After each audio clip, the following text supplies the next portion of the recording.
अस्सलामु अलैकुम वरहमतुल्लाहि वबरकातुहू। मैं हूँ मोहम्मद आरफ अत्तारी और आप आरफ भाई बागड़ियाँ कोहना चैनल देख रहे हैं। ये बागड़ियाँ कोहना गांव है और ये जो महल्ला है ये गांव की आबादी से ना दूर है। तो इस महल्ले के लोगों को नमाज़ पढ़ने के लिए गांव के अंदर जाना पड़ता था, जो कि यहाँ से तकरीबन 2000 फीट पर जामे मस्जिद है। अब अल्हम्दुलिल्लाह इन महल्ले वालों ने अपनी मदद आप यहाँ पर यानी इस रोड के ऊपर नई मस्जिद बना ली गई है, तो जिसकी बड़ी अशद ज़रूरत थी इन महल्ले वालों को, और मुसाफिरों को भी बड़ी परेशानी थी नमाज़ पढ़ने की। तो अब अल्हम्दुलिल्लाह क्योंकि ये रोड के ऊपर बन चुकी है, तो आने जाने वाले भी यहाँ पर आसानी के साथ नमाज पढ़ सकते हैं। तो आज रात इस मस्जिद में ना महफ़िल मिलाद मुस्तफ़ा सल्लल्लाहु अलैहि वसल्लम है और बड़ी 11वीं शरीफ के सिलसिला में भी महफ़िल है। तो इस मस्जिद का नाम जामिया मस्जिद उस्मान गनी रज़ी अल्लाह ताला अन्हो रखा गया है। तो ये देखें, महफ़िल में शिरकत के लिए गांव के अंदर से गांव के अंदर जो जामिया मस्जिद गुलजार मदीने है, वहाँ के ये इमाम व ख़तीब हैं कारी मोहम्मद ज़ाहिद नक्शबंदी साहब, और इनके साथ मलक मोहम्मद आज़म जद्दी साहब, जो कि माशाअल्लाह बहुत ही अच्छे नात ख़वां हैं, वो भी साथ तशरीफ़ लाए हैं।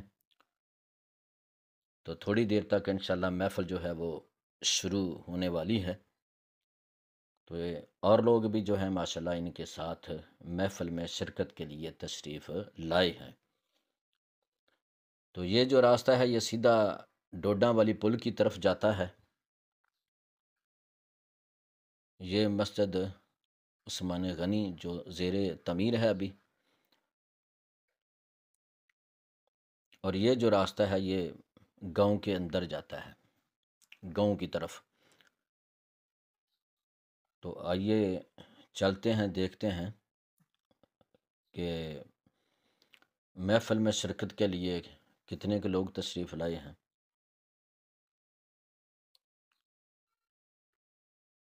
इशा के बाद ये महफ़िल थी, तो इशा की नमाज जो है ना वो हो चुकी है।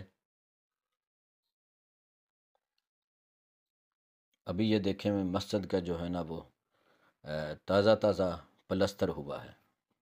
ये थोड़े से लोग आए हैं। बहरहाल अभी जो है ना महफ़िल शुरू नहीं हुई, तो इंशाल्लाह थोड़ी देर तक महफ़िल शुरू होने वाली है। मस्जिद के बाहर कुछ लोग महफ़िल शुरू होने का इंतज़ार कर रहे हैं।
रब में भला सजाया सरकार वास्ते, रब में भला सजाया सरकार वास्ते।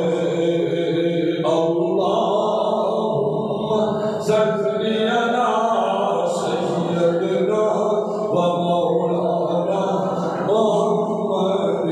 अल्लाहुम्मा सल्ली